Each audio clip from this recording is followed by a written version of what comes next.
Typically the favorite part of every restoration for me is painting the airplane at the end, because that's when the aircraft really starts to look like what it's supposed to look like. German World War II aircraft in particular, they always have a really interesting paint job, so that's always fun to do.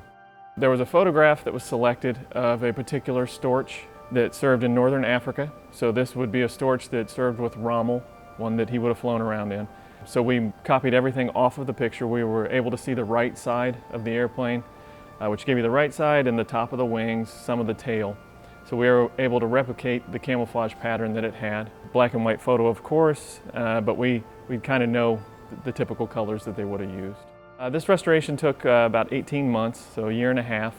You have a dedicated crew. We started out with 4, ended with 3 people. And there were things that popped up in the middle, other things we had to go do in the museum. So yeah, it's pretty quick turnaround for the airplane, but we were working very hard on it to get it done. Towing the airplane over is always a good feeling because you've done a good job on it. It's complete. It's where you feel happy with it and where it needs to be. And that's just a completion of that, getting it in the museum. But it's also super exciting because now people get to see the airplane. They get to see another artifact that tells the story of what's going on with the Air Force. It's really great to see people see the airplane, to be able to interact with people in that way, to help them have a deeper connection with history. This airplane is maybe a little bit harder because it's a German airplane. Some of the insignias on this airplane represent things that aren't great. It's all part of history. It's important to know that history, to not forget that history, and know why people were fighting back then and what was going on.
It's very important for people to come see the artifacts in person because, you know, you look at pictures of them and, oh yeah, that's a Mustang, or oh, that's a 109, or an F-15.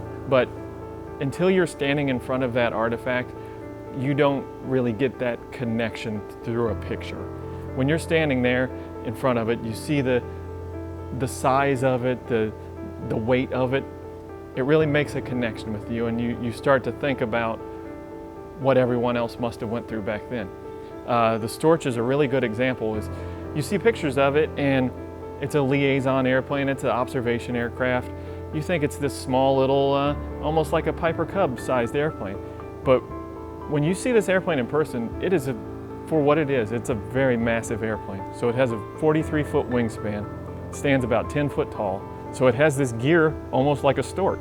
So it stands way, way high up in the air, and it's just got this massive appearance.